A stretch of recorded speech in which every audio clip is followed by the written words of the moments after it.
Happy National Signing Day to all, and it's the Locker Room National Signing Day special right here on TV 24. John Holder, Gerhard Mathangani, I'm Chase Robinson, and guys, we always look forward to this day. It's one of those things. There's a rare event that happens coast to coast, New York to California, then you also got Alaska and Hawaii. All the top high school players, a very small fraction will play on the next level, and it's a good chance to get to celebrate those kids, and especially the kids that do it here locally. Yeah, and on the local level, it would normally take just a few years ago, maybe 2 or 3 days to line up this information of who's going where, but now all the schools have big signing day ceremonies. It's really a school-wide event, and we were at just about all of those across East Alabama today. That's right, our cameras were all over the place, so let's go ahead and get to all the action of our local signees. And let's start out in Cleburne County. As one of the Tigers, Jeremiah Blake, wide receiver from this year's team, he signed his letter of intent to play at Coffeesville Community College in Kansas.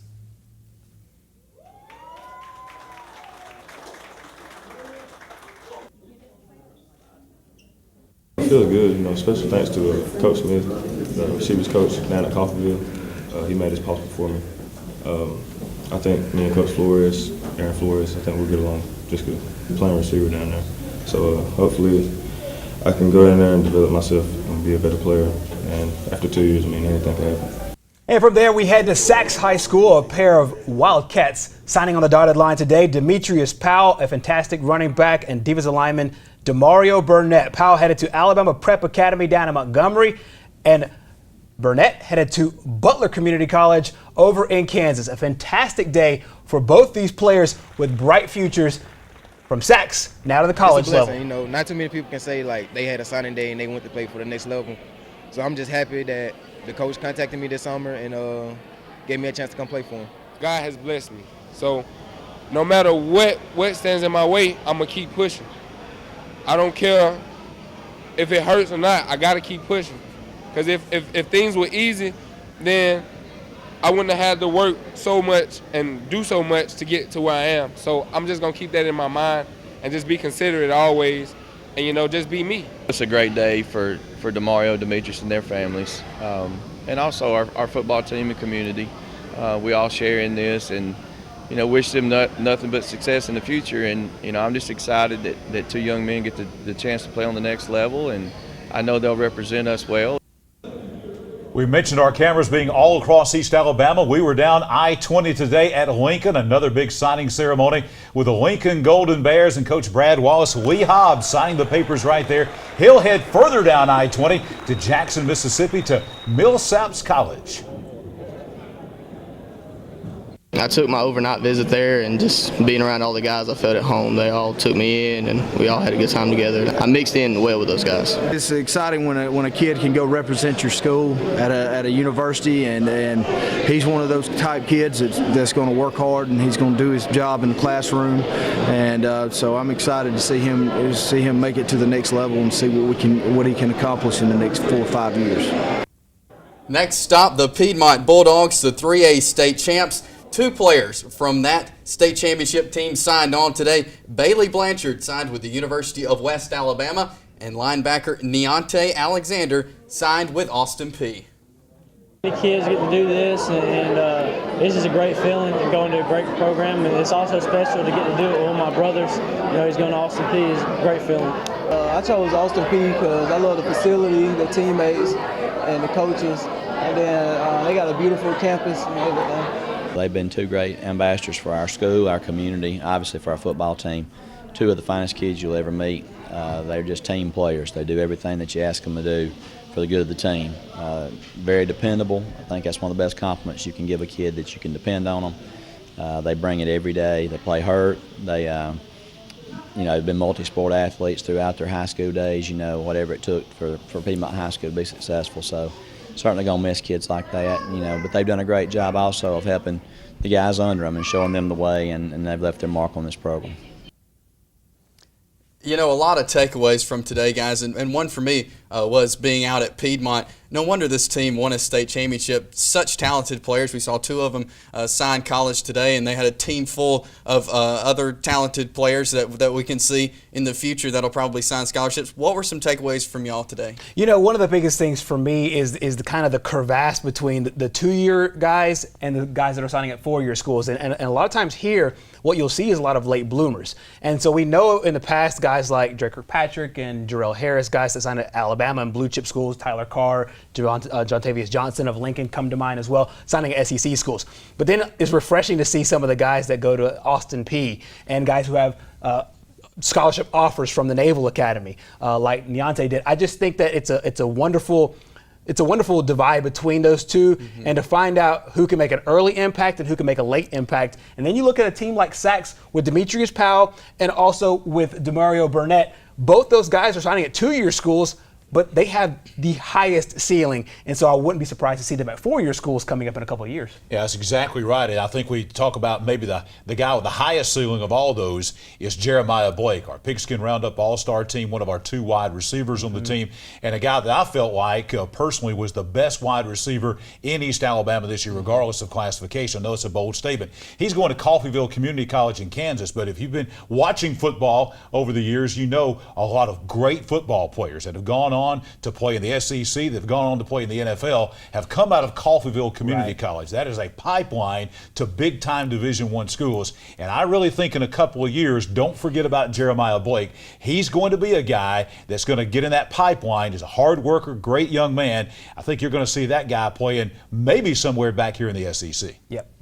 A lot of great signees, and we have more video to show you coming up after the break. We're going to take a time out, though. Coming up, though, we'll head up to Etowah County. We'll head back down to Mumford and Welborn. So stay with us here in the Locker Room National Signing Day Special. Back here in the Locker Room National Signing Day Special here on TV 24. We promised you more signing day video, so let's do that. John, let's head up to Etowah County. Yeah, Chase and Gerhardt, big day today in Attala, Etowah High School. The Blue Devils with a 3-player signing today. We got the defensive end Christian Young, a Pigskin Roundup All-Star team member, going to play at Lindsey Wilson College in Kentucky. Linebacker Darius Moore going to Campbellsville University, and running back Stacy Williams, another one of those junior college guys, going out to Kansas to Independence Community College. It's great. It's an honor. Very blessing. I'm just excited just to go see the next level, man. It's just like, I ain't never think I was gonna make it until now. So it's great to go to the next level. Overall, it just feels real good, and just all the time and effort you put in high school, it's finally paying off to get to the next level. So it all pays off in the end, for all the practices and workouts and summer and spring conditioning. It's just hard work pays off. The biggest school in East Alabama community is the Gadsden City Titans. They always do signing day really big. 5 athletes signing today. Quarterback Ahmad Duramus going to Tuskegee. Offensive lineman Jamal Jelks, an all-stater, going to Tennessee State in the OVC. Darnell Mooney, the speedster, headed to Tulane. His brother Denzel Mooney is headed to Miles College and staying in state in the Birmingham area. He will join Jalen Swain, who's also going to Miles. 5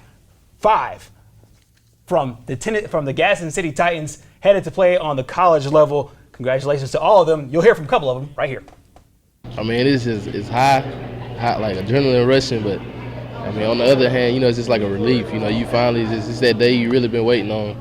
I mean, I've been waiting on it since I was in like the 8th grade, you know, and it's finally here, you know, and it worked out, man. All I can do is thank God. It's amazing.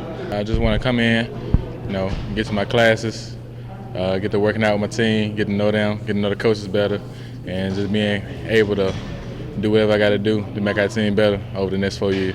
You guys took it to the next level, so I think, you know, from a character standpoint, leadership standpoint, obviously they're good football players. They've not been signing today, but so when I think about those guys, football's not the first thing I think of. I think about those leadership skills, character, those type things. Back down to Talladega County, the Mumford Lions. They made a run to the semifinals this season. Coach Bill Smith in his first year. And there you see Austin Stevens signing the dotted line. He'll be heading over to Miles College in Birmingham. And what a great season Mumford had, and he definitely helped them in the process. I really just want to further my education there and just play football there and win a ring, hopefully. Wow, what a high school football career that he had. He had 176 tackles, 36 for loss. He had over 450 career tackles. And so, I mean, I'm so proud of him. Miles is getting a steal, and I really feel like he'll make an impact there the first day. You know, guys, National Signing Day, not always about just football. Playing college ball, and I'm really excited I was able to get a scholarship and sign with a school from my home state. So I'm really excited just to get this opportunity. I've always loved the game, and I played it since I was little, and I feel like I'm blessed to be able to play at the next level, be able to fulfill my dream, I guess, be able to play with a new group of girls and to be able to give the other girls something to look up to. Kids and their families sacrifice so much to work on softball from an early age, and for our program, I mean, it just establishes that our hard work, and these kids have come into our program, they work very hard, and it to me, it's not only about today, it's about the future and leaving a legacy and not just a memory. You know, guys, football National Signing Day, some of the peripheral sports get some love too. Michaela Ludwig, you heard from there, is going to Owen State Community College to play softball. Reagan Nunez is headed to Columbia State to also play softball. So Brenda Vinson and the Welborn Lady Panthers, a fantastic day today, signing 2 softball scholarships. So it's good to see the football love mixed in with the softball love as well. And guys, back to some takeaways from this part of the show. One thing, I saw Mumford several times this season, and I was always so impressed with Austin Stevens. And like Coach said, Miles is getting an outstanding player in Austin Stevens. And what a great season they had under first-year head coach Bill Smith. What are some takeaways from y'all from these guys? I'll piggyback on one of the things that you talked about with Austin Stevens. He's one of those guys that we see this a lot in high school football everywhere, that if he was 6'3", and probably a little bit bigger, he'd pick his school. And it's just like a size thing that he is a football player with the intangibles, and coach is dead on. He will make an impact at Miles College from day one. Another thing that you have to always talk about is the Gadsden City Titans. They're always just reloading. It just seems like a team that is just building college athletes every year. It seems like every year we have multiple signees, and every year we have at least 2 or 3. This year we had 5, headlined by Ahmad Duramus going to Tuskegee, as well as All-State offensive lineman Jamal Jelks going to Tennessee State. So Jacksonville State fans will see him in the near future. So just a big day for Gadsden City and a big day for the Etowah County area altogether. You know, years ago, all the media attention and all like Gadsden City, all those signees you're talking about, Gerhard, used to be just right down the street at Etowah. Right. They had so many great football players that came through Etowah. Been kind of a lull in that. We're starting to see that come back. We had 3 signees today, a couple of pigskin roundup all-star team members, and Christian Young, and also Darius Moore, but also Stacey Williams, the running back. And as we know from talking with Coach Drew Knowles and watching Etowah throughout this year, they're going to have some more guys a year from now at this time that are going to be signing college scholarships, maybe in some bigger schools, because they've got some outstanding young talent that's on the way. So I think Etowah, starting to see them kind of come back, and National Signing Day is a great evidence of that. Right. A lot of great signees today, but let's move forward a little bit and talk a little bit of 2017 class for next year. And one of those big names, Alaric Williams from Southside, Gerhard. Yeah, he's special all the way around. He's already committed to Auburn. We'll see how far that goes. We see a lot of these commits that, you know, things happen, and so we'll see. But he's just, obviously, when you watch him on the field, he is one of those talents that just jumps off the field. And he's one of those guys that will definitely go and sign in the SEC, and we have a lot of other guys that'll do the same. Yeah, Damon Williams is going to be an SEC guy. Then you look at Kenny Britt, probably another guy, certainly will be Division I, maybe even an SEC linebacker, certainly the top linebacker in this part of the state of Alabama. Paul Hubbard of Weaver, phenomenal overall athlete. Avery Harris, maybe the best quarterback in this state in any classification that you haven't heard of. And then, guys, talk about Taylor Hayes and Jordan Montgomery, 2 great athletes that are also multi-sport athletes. Right. So we might see those 2 guys. They might be signing, but it might not necessarily be with football. Exactly. And Taylor Hayes, one of the big stories coming from him is he does play multiple sports. He does play baseball. He even plays basketball for Piedmont. One of the big things about him is his leadership. He was the 3A state championship game MVP, and I think that's huge for the Bulldogs coming up next season. It'll be interesting to see that. We're going to grab another timeout, though, and coming up, we're going to talk some college football. Alabama, Auburn, JSU, all that fun still ahead. It's the National Signing Day special in the locker room. Back here in the locker room, National Signing Day special. And guys, we've looked at the high school angle. Let's talk about college now. It's funny because every story kind of has two sides to it. You know, you have the high school guys that go to the camps, that do all the work, that make sure they have the right 40 time, that make sure they have the right tape. But then you look on the other end, you have college head coaches and assistant coaches who have to pour through all that tape, who have to pour through camp footage and find these guys and then say, we can recruit this guy, this guy, this guy. We have needs here and here. And what's the best way to fill in our team with what we need? So it's really interesting on both sides of it because between the three of us, we know a lot of college coaches that do a lot of recruiting. And I just think it's really interesting to look at it from the other side to see, okay, how did JSU fill their class in? How did Alabama fill their class in? How did Auburn fill their class in? And we'll dive into some of that later. Yeah, the recruiting has totally changed. Yeah. Even in the last 5 to 10 years, it's totally changed. It used to be that you see a lot of the recruiting experts going out to the stadiums and to the games on Friday night. You don't see that anymore. Now they have the big camps in the summer, and there's so much video that's available, like the Huddle websites and things like that. So now there's access to so much more information, and so I think that makes the ratings, these 5-star, 4-stars, probably a little bit more accurate than they were even 4 or 5 years ago. Right. Well, let's dive into some college talk now. Let's start with the Jacksonville State Gamecocks, runner-up in the FCS this past year, Gerhard. Yeah, 13 total recruits for head coach John Grosson. If that number seems low, it's because it is. For the most part, Jacksonville State, what they like to do is take some of their scholarships and hold them for transfers. And we've seen a lot of transfers do a lot of good for Jacksonville State over the years. And so that's a strategy that this team has moving forward. And each year they do this. And so 13 sounds low, but that's the reason why. Some of their key gets was Kendrick Doss, a quarterback out of Tennessee, Peyton Gilliland. That name sounds familiar. He's recruited as a defensive back, but he's the son of a coach, John, and he went to Cleveland High School, really made a name for himself over the last couple of years. Yeah, really a fantastic athlete. Probably not a quarterback, as you said, probably a defensive back. That's where he'll get his start at Jacksonville State. And I'll tell you, the folks at Jacksonville are most excited about that offensive lineman you see there, Brock Gould, from state champion in 7A McGill, Tulane, and Mobile. That was a huge, really an upset to get that kid out of Mobile and bring him to North Alabama. Absolutely. Evan Crossing is a big-time wide receiver, and they could use some more wide receiver help, and they had a fantastic passing threat last year. We saw it on display against Auburn in the second game of the season, and Evan Crossing out of Georgia will help them there. And then also 2 big key defensive linemen. Now, Robert Chambers and Curtis Beeman will have to play and earn their spots, but the guys that they're filling in are huge guys. You have Devontae Sigler, who's leaving that defensive line, and you also have Michael Fanning, who could be leaving that defensive line. Both guys who could have a chance to be in the NFL next year. So we have a situation where you have some freshmen coming in, and you'll get to prove your worth because some all-conference, all-American type players are leaving the program.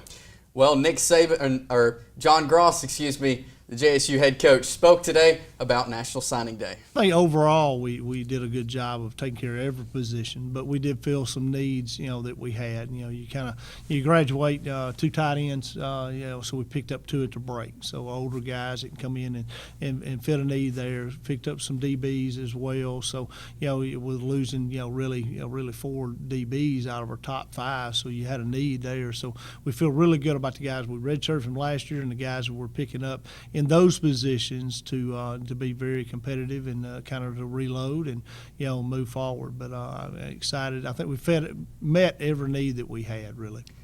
Next up, John Holder, is the Alabama Crimson Tide, and let's take a look at the day for the Tide. And it's amazing. About a week ago, they were number 12, which most folks would love to be number 12, but the Alabama fans were hitting the panic button. Then they moved up late in the week to number 7, still not good enough for most Tide fans. And then today, mainly because of the first 2 guys you see there on your screen, Ben Davis, the son of legendary Wayne Davis out of Gordo High School, and then Lindell Wilson, great linebacker from Carver of Montgomery, 2 5-star linebackers. When Alabama got those 2, along with some others today, that propelled them all the way to number 1 in 2 of the 3 services. So national champions, and basically I think it's going to wind up being the 5th consecutive number 1 recruiting class. We talk about a dynasty. It's not only playing in the games, but the recruiting, they've got a dynasty going on there as well. It seems that every year or every kind of decade we have one of these dynasties. You point to USC back in the day, you point to Miami back in the day,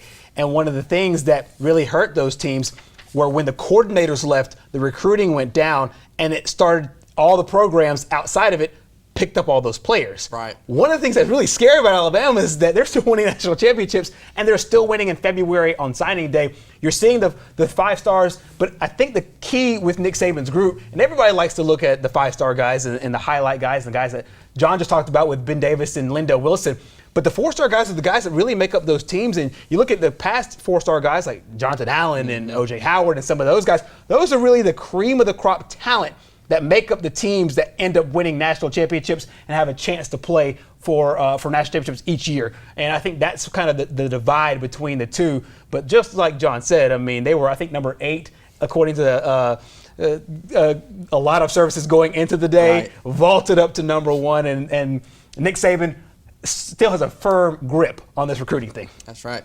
And here is Coach Nick Saban now as he spoke to the media on National Signing Day. This class sort of reflects some of the needs that we had. I was really pleased that we got 5 quality offensive linemen in this class. I think we got 2 good runners, which certainly we need. Some young talent at that position in terms of the number of players that we have at that position. We got a couple tight ends. Really pleased with the quarterback prospect that we had. We saw him for 4 days in practice. And next up, Gerhardt's the Auburn Tigers. Yeah, Auburn had a kind of a sluggish start at the beginning, had a lot of commitments here over the last about month or so, and then finished up pretty strong. They got one of the top players out of the state of Georgia, one of the top players out of the state of Florida, and also one of the top players out of the state of Alabama. 1 5-star according to Rivals.com, 14 4-stars and 3 5-stars, 21 overall. The big gets today were Derek Brown and Marlon Davidson on the defensive line, and Coach Gus Malzahn thinks that he's recruited some of the best defensive line talent, and hopefully when they do, get their new scheme about them with Kevin Steele, hopefully those guys will get in. Another point of emphasis for this year's team was the receivers. So you had Nate Craig Myers as well as Kyle Davis, 2 guys that they hope are the next kind of Ricardo Lewis, Sammy Coates combination, where you have a kind of 2 guys that can run outside the numbers and get you big yards on the outside. And Antoine Jackson is another guy that they think on the defensive line can make a big impact for them. And now here's Coach Gus Malzahn today on signing day. Well, I mean, the way we're recruiting, I mean, we hope all of them have a chance. I mean, we're going to give all these guys an opportunity to help. They're very talented, like we talked about. And, we're going to play the best out there. Coach Garner loves to play a lot of defensive linemen, which is great. Keep those guys fresh. Receiver-wise, we have very few guys on scholarship. We lost 4 seniors. So, these guys coming in, they'll have a chance to get in the mix right off the bat. And now let's take a look at the national rankings, and we'll start with the the ESPN top 5. There you see Florida State at number 1, the Crimson Tide coming in at number 2, LSU Tigers at 3, the Ole Miss Rebels at 4, Ohio State at 5, and Gerhardt over in the 24/7 Sports. Alabama taking the top spot there. They're number 1, and all the other ones followed by the Seminoles, the Buckeyes, the Tigers, and look at Jim Harbaugh in his first real recruiting season coming in with a top 5 class according to 24/7. And let's take a look at the Scout.com or the Rivals.com first, John. Yeah, Alabama on top of both Rivals and Scout, and then the same kind of teams, except you see Clemson in there at number 5, I think, in the Rivals. That shows what a national championship does for your recruiting.